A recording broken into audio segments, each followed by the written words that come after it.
नमस्कार दोस्तों, मैं वीके सर आपके अपने यूट्यूब चैनल जेएमडी क्लास में स्वागत करता हूं। दोस्तों, कल मैं जो है वर्णमाला का विभाजन पूरी तरह समाप्त कर दिया। वर्णमाला में कुछ बचा ही नहीं था, लेकिन मैं आपको एक ऐसा ट्रिक देना चाहता हूं जिससे स्वर और व्यंजन के जो दोनों उच्चारण स्थान होते हैं, स्वर का भी और व्यंजन का भी, हम एक ही सूत्र में उसे पिरो सके और एक ही सूत्र याद कर लें, एक ही ट्रिक याद कर लें और एक ही ट्रिक से हम स्वर और व्यंजन दोनों का हम जो है उच्चारण स्थान याद कर लें। आज इस पर हम देखेंगे। ठीक है, आइए देखते हैं स्वर और व्यंजन दोनों का उच्चारण स्थान। स्वर और व्यंजन का उच्चारण स्थान। उच्चारण स्थान, ठीक है। पहला हमारा सूत्र क्या होगा, आइए हम देखते हैं। सूत्र है अकुह, अकुह विसर्गीया नाम कंठा। अकुह विसर्गीय नाम कंठा। देखिए, हमको ये जानना है कंठ से कौन कौन से वर्ड बोले जाते हैं स्वर और व्यंजन दोनों को मिलाकर। तो पहला है कंठ का। देखिए, आ से आ दोनों, कु से हमारा कु वर्ग मतलब का वर्ग आ जाएगा। का, ख, ग, घ और अंगा। फिर हमारा क्या है, हा है, विसर्ग मतलब हमारा है आ। देखिए कैसे मैंने एक ही सूत्र से जो है, जो कंठ से जिनका उच्चारण स्थान होता है, पूरा एक ही सूत्र मैंने बता दिया है। ठीक है, कंठ में क्या क्या है, आ, का वर्ग में क, ख, ग, घ, अंगा, ह और अह, ये सारे हमारे क्या हैं, कंठ से बोलने जाने वाले वर्ड। आइए दूसरा देखते हैं। दूसरा है इचु, इचु यसा नाम तालुह। इचु यसा नाम तालुह। अब देखिए, तालु से कौन कौन से वर्ड हमारा तालु से होता है या तालब से यूज होता है, इसके बारे में देखिए हम एक ही सूत्र जान जाएंगे। इचु यसा नाम तालुह। देखिए, ई से ई, चू से मतलब चा वर्ग, चा वर्ग में चले चा, छ, ज, झ और इया। फिर आपका है या, फिर आपका क्या है सा। देखिए, ये हमारा हो गया तालु का। कैसे स्वर और व्यंजन मैंने एक सूत्र बता दिया कि नहीं, ई, च, छ, ज, झ, इया, या और सा। आइए तीसरा देखते हैं। तीसरा है ऋतु, ऋतु रसाणाम मूर्धा। ठीक है, तो क्या आएगा, री मूर्धा से, टू मतलब टा वर्ग, ट, ठ, ड, ढ अड़ा।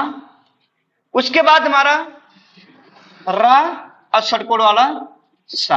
ध्यान दीजिए, रा का दंत मूल भी होता है। ठीक है, ये हो गया हमारा किसका, ऋतु रसाड़ा मूर्धा। देख रहे हैं आप कैसे एक ही सूत्र से हम स्वर का भी उच्चारण स्थान और व्यंजन का भी उच्चारण स्थान दोनों को हम एक ही सूत्र से निकाल दे रहे हैं। आप इसी सूत्र को याद कर लीजिएगा, उसके बाद फिर कोई दिक्कत नहीं होगी, ना तो स्वर में ना तो व्यंजन में। चौथा देखिए, आइए ऋतु लसा नाम दंता। अब देखिए, दंत से कौन कौन से वर्ड यूज होते हैं, इसको आइए देखते हैं। दंत में कौन कौन किसका उच्चारण होता है। पहली बात लृ, ये तो संस्कृत का शब्द है। दूसरा टा वर्ग, टा वर्ग हमारा आ जाएगा ता, थ, द, ध और न। उसके बाद ल है, फिर छोटा वाला सा है। ये हमारा दंत से उच्चरित होता है। स्वर में हमारा लरी है, बाकी त थ द ध न और ल और सा।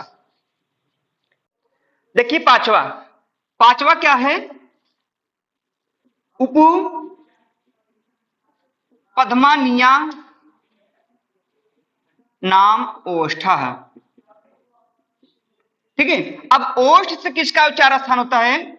देखिए, तो उ पहला, प वर्ग आपका आ जाएगा पूरा, प ह ब भ और म। ठीक है, पद्मा मतलब होता है आपका संस्कृत का शब्द है, ये आपके हिंदी में कोई रोल नहीं है। ठीक है, बाकी इतना ही, उ प वर्ग पूरा, प फ ब भ म आपका कहां से? ओष्ठ से। अगला देखिए छठा वाला। ठीक है, ये तो हो गया यहां तक आपका स्वर व्यंजन हो गया। अब कुछ वर्ड और बचे हैं, वर्ड देखते हैं, आइए कौन सा है। अगला ए दैतो, ए दैतो कंठ तालु, ए दैतो कंठ तालु। अब देखिए कंठ तालुस किसका यूज होता है? कंठ तालुस किसका उच्चारण होता है? ए। ए मतलब होता है ए आय, ए आय का उच्चारण कहां से होता है हमारा? कंठ तालुस होता है। सातवां देखिए, ओ दैतो, ओ दैतो कंठोष्ठ, तब कंठोष्ठ से किसका उच्चारण स्थान होता है? तो ओ दैतो मतलब ओ आओ, ओ आओ का उच्चारण कहां से होता है? कंठ ओष्ठ से। आठवां देखिए, वकारस्य दंतोष्ठ, वकारस्य दंतोष्ठ। अब दंतोष्ठ किसका उच्चारण स्थान होता है? तो वा का, वा का कहां से होता है? दंतोष्ठ से। ठीक है, एक और आपका बच्चा है नवा, इयम, इयम अंगड़ा नाम, इयम अंगड़ा नाम नासिका है, मतलब नासिका या अनुनासिक,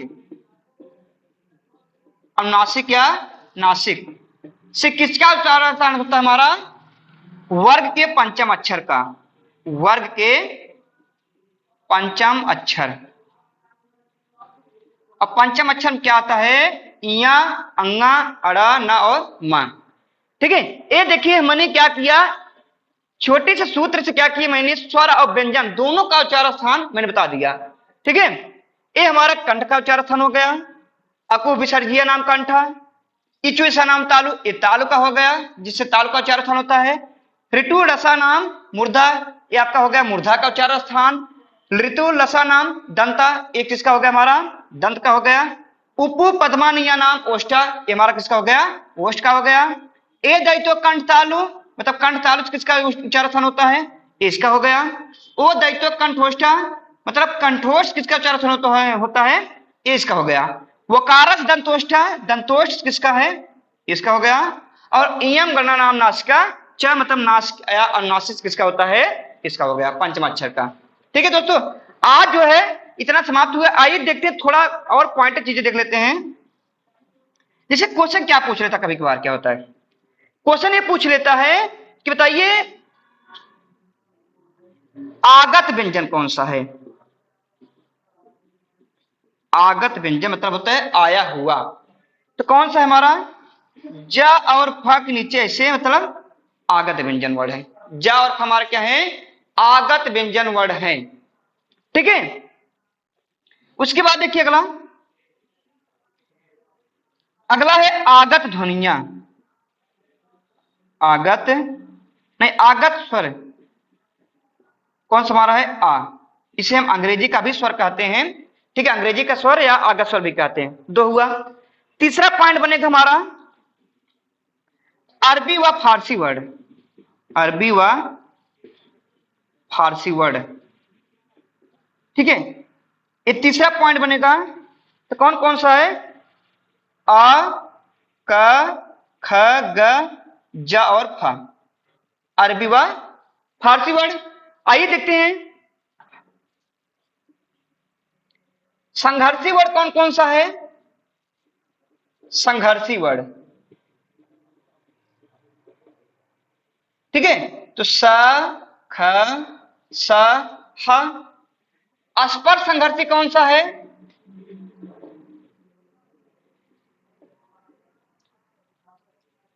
च, छ, ज, झ, इया, ठीक है, ये हो गया। उसके बाद देखिए बाकी जितना हो गया दोस्तों मैंने पूरा समाप्त कर दिया है, बचा नहीं है। एक बार हम फिर थोड़ा स्वर के बारे में, बहुत पहले क्लास हो गई है, पीछे हो गए, तो मैं आपको स्वर के बारे में थोड़ा रिवीजन कर दे रहा हूं। दोस्तों स्वर किसे कहते हैं? जो बिना किसी वर्ड की सहायता से बोले जाए, जो स्वतंत्र रूप से बोले जाए, जिसको बोलने के लिए किसी वर्ड की सहायता ही न ले, उसे हम स्वर कहते हैं। हिंदी वर्णमाला में स्वरों की संख्या 11 है और कुल संख्या 13 है। स्वर संख्या 11 और कुल संख्या 13 है। दो वर्ड ऐसे हैं अंग और अ, जिसे हम अयोग्य वर्ड कहते हैं। अयोग्य वर्ड का मतलब होता है जिसका प्रयोग जो है स्वर और व्यंजन दोनों में हो, परिस्थिति के अनुसार प्रयोग होता है, न तो उसमें न तो उसमें, पर्सनली, ठीक है। अंग को हम अनुस्वार कहते हैं और अ को हम विसर्ग कहते हैं, ठीक है। बच्चा हमारे पास 11 वर्ड।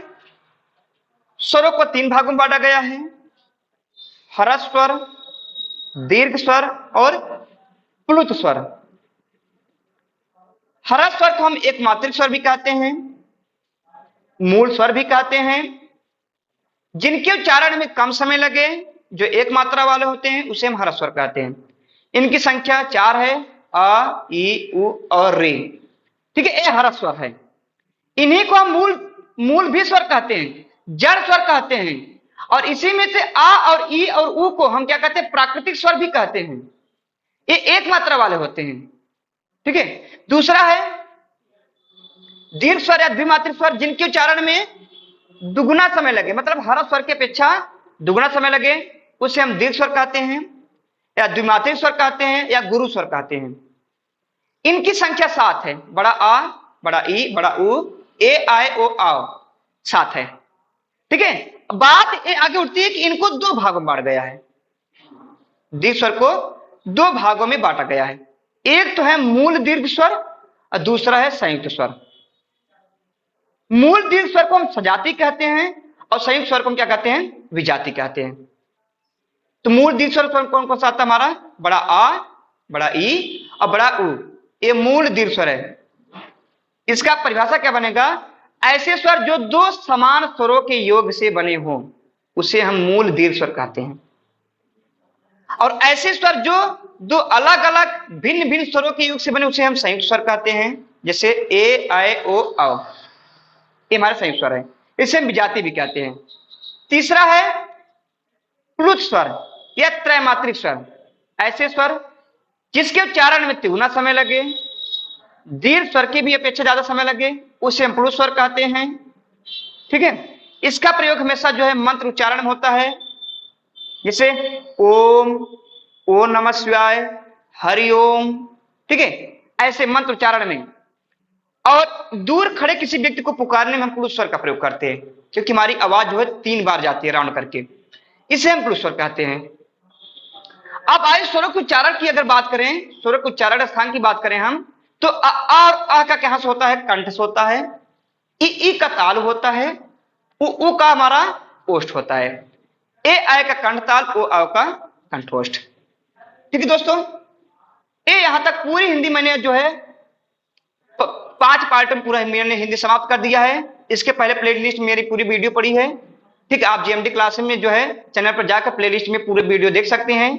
मैंने पूरे वीडियो में, पिछले पूरी वीडियो में जो है इसके बारे में मैंने गहन अध्ययन कराया है। एक एक वीडियो मैंने जो है एक एक स्वर पर, एक एक जो है वर्ड पर मैंने पूरी तरह जो है विश्लेषण किया है, ठीक है दोस्तों। अगर क्लास अच्छी लगी हो, इसको बहुत से अधिक लोगों तक इसको शेयर करिए, ताकि आगामी आने वाले एग्जाम में, पेट के एग्जाम में, यूपीपी के एग्जाम में, बीडीओ के एग्जाम में, आरओ एआरओ के एग्जाम में आपके लिए हिंदी जो है रामबाण साबित हो सके दोस्तों, ठीक है दोस्तों।